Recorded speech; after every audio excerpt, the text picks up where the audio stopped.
What's good, YouTube? It's your boy Black Uchiha, 3 long face, skinny body. Got on the degree. I'm still working on that part. You already know we back with some more fire Boruto anime content. Don't forget to like, comment, subscribe. Before we get into the video, smash that like button. Share the video with your friends. Hit the post notifications and go ahead and hit that subscribe button as well while you at it. But yeah, let's jump right into the business. Solemnly swear, from this moment forward, that I will never lose again. Until the day comes, I will never be defeated. So we already know it. Like, it's endless amounts of ideas and theories spiraling around with Amado's revelation, all the bombshells he dropped in chapter 46 revolving around the history between Ishiki and Kaguya, what happened there, how did she catch him off guard, the essence behind the Karma Seal, and it ultimately being revealed as Otsutsuki DNA, Boruto's fate, Kawaki's fate, Naruto and Sasuke's realization of Boruto and Kawaki's fate. Mad shit going on, but this video we're here to focus on the action of chapter 46. You know what I'm saying? The gritty, the grind, the shit that we've been looking forward to the past 6 months. And it's like, it's not to say that they killed all the hype for it, but they mixed it up perfectly well to where like we getting all this hype shit from Kashokoji and Jigen, but it's not becoming weird out to where like some people complain with Team 7 versus Boruto. It was just that fight. Like we weren't getting no new information for 3 months straight, damn near. Now I'm not saying as to watching fucking Kashokoji and Jigen fade for 3 months. That shit could be fucking live rather than watching Boruto and them do it because they're not as developed ninja yet. But you know what I'm saying? It's good to have all of these good twists and turns thrown in by Amado's character here, bro. We left chapter 46. What happened with my nigga Jigen, bro? This nigga was engulfed in flames. We see his face. We see his eyes is brought up, lit up, all of this shit.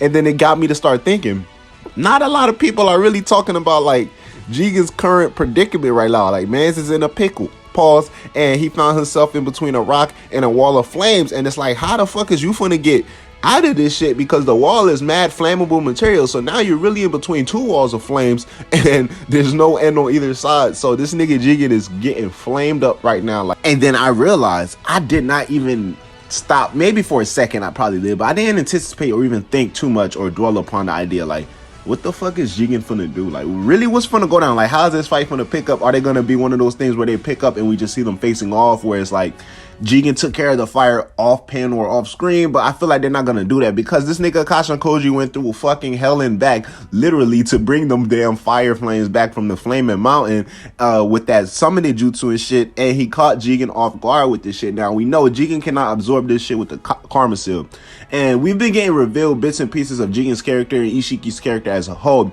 But going back, I'm talking chapters 24, 23, whatever it was, we get to see like back then, me, myself, and I included, when we first saw Jigen, when we first got debuted to Jigen, other than the whole Karami, we get to see him and Delta talking after this nigga Kashokoji just put the brakes on fucking Konohamaru's whole dome, right? We get to see Jigen and Delta basically having a couple's night out. And this nigga Jigen like, bro, what's good? Like, did I hit it right last night? You know what I'm saying? Is the food good? And Delta's like, man, I ain't worried about none of that shit. What's taking this nigga Kashokoji long? And this nigga Jigen like, bro, chill out. Fuck is you talking about? Like, you just tripping. Like, damn, all girls are the same.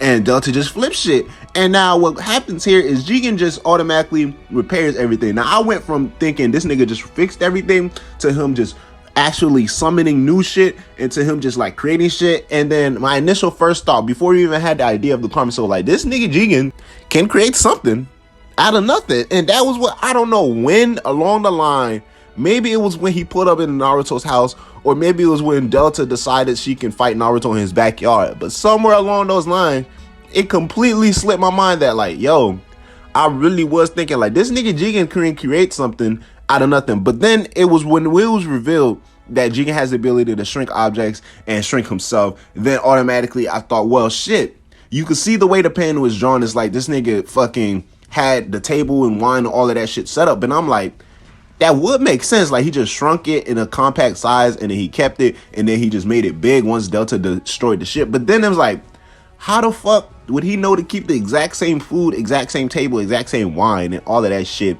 you know what I'm saying, in his sleeves while he's already eating the meal, you know? Because I'm thinking like, well, this nigga just had another fucking table set shrunk, but like, not every day. I mean, mind you, Jigen is not your everyday villain. He will take his shoes off before he whips your ass, but like, you don't have every day a villain just like, you know what, fuck it, I'm gonna carry around an extra table and an extra meal and an extra bottle of wine just in case I have this meal and somebody happens to fuck shit up. Now, Delta is very hormonal. That's true. All right, she has her fucking moments. That's understandable. But like, I can't believe this nigga Jigen was that much anticipated for Delta's actions and personality, where he's like, you know what, fuck it. I'm having everything prepared in shrink size whenever I'm around this bitch Delta, because she has a tendency to just go and start kicking shit for no reason.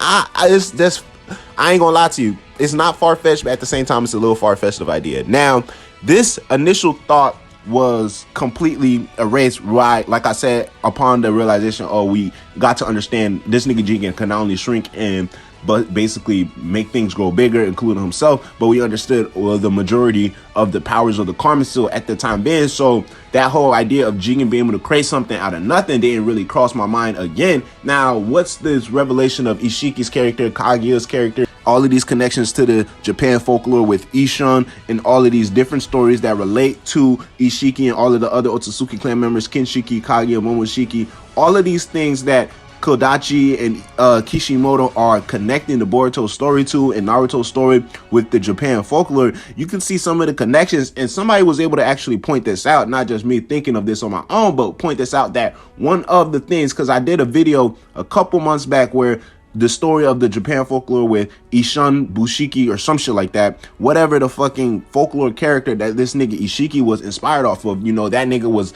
basically known as, you could call him the inch boy, small man, or whatever the fuck. He had different variations of story of basically how the struggles and tribulations that he went through of being a warrior, of being basically literally 1 inch tall, having this whole storyline of falling in love with the princess, whether it means of tricking to get her or whether it means of going to her parents to get her by wed and shit like that, or defeating the monsters to get her.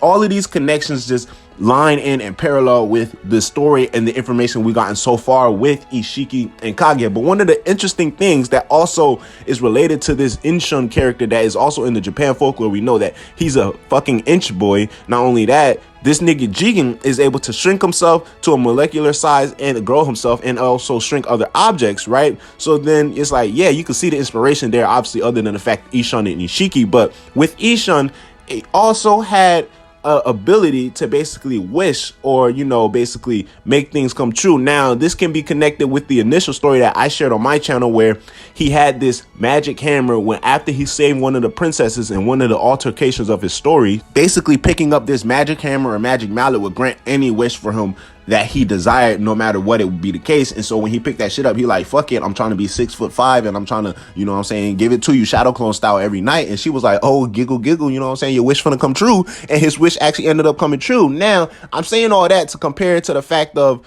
you know, it's not going to be something that Kishimoto directly takes from, but, you know, good artists borrow, great artists steal. Shout out to my nigga Picasso. But Kishimoto obviously sees the inspirations from all of these folklores. Now with this nigga Jigen, we only have this one instance to go off of, where it's like I said, ain't nobody finna just have some compacted, shrinked up fucking food all up in their shit.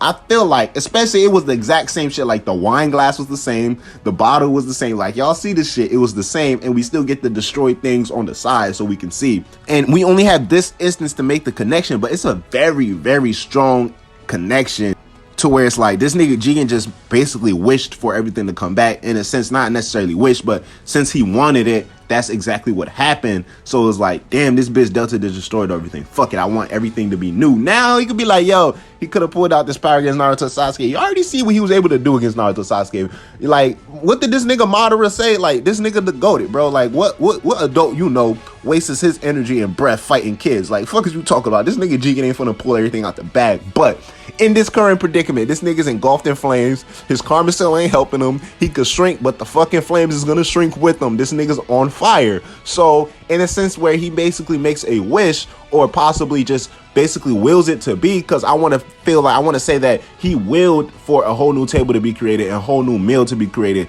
All basically everything that Delta destroyed, he willed for it to be created again, and not necessarily fix something that was already broken, because we get to see all of the broken pieces, the broken glass and tables still there, invisible, intangible, all of that shit. So he can will from himself to be basically separated from the fire. He can will from himself to be, I don't know, removed from the shit, or just will for the flames to go away. But look, some type of secret jutsu. Either that or this nigga finna burn to death. I don't think this nigga finna burn to death. And then automatically Kawaki just finna turn into Ishiki. Like, something's gonna happen. Or y'all also know, I did say a couple videos ago, maybe the winner of this fight with Kasha versus Jigen will be tricked or forced to believe that the loser has died, when in reality, we gonna find out. Like, obviously, the loser ain't finna die. So they can be, this the only loophole. This the only other way I see them going about this. But even then, they will have to explain, well, how did Jigen survive those flames? Did this nigga, like, wish for the flames to be removed from his body, wish for the flames to be removed from his clothes and shit like that? That sounds like OP as ability, but it also would fit and it also would make sense in the fact that all of these fucking references from the Japan folklore is being implemented into Boruto's story, especially being tied in with the history and background of these Otsutsuki members. This is just the idea that I'm building off of. Initially, I already said that I believe Jigen had possibly had the ability to, you know, create something out of nothing. But then after learning that he was able to shrink shit and make shit grow, I completely threw away that idea. Now bringing it back with this dude, you know, bringing up all of these good ass ideas and good ass valid points, it makes a whole lot of sense. So let me know what y'all think in the video below. Go ahead and comment below. It's your boy Black with 3 long face, skinny body. Got no degree. I'm still working on that part. Do y'all think this nigga Jigen has another secret jutsu? Do y'all think he's possibly gonna find a way to get out of these fucking flames that he's engulfed in by the end of the chapter, in the beginning of next chapter 47? How do y'all see this fight with him and Kasha and Koji panning out? But until your next video, it's your boy Black with 3 long face, skinny body. Don't forget to like, comment, subscribe, comment below, share your thoughts below, smash that subscribe button, share the video with your friends. And until next video, holla at your boy. I'ma holla at y'all. Black with out. Yes, sir.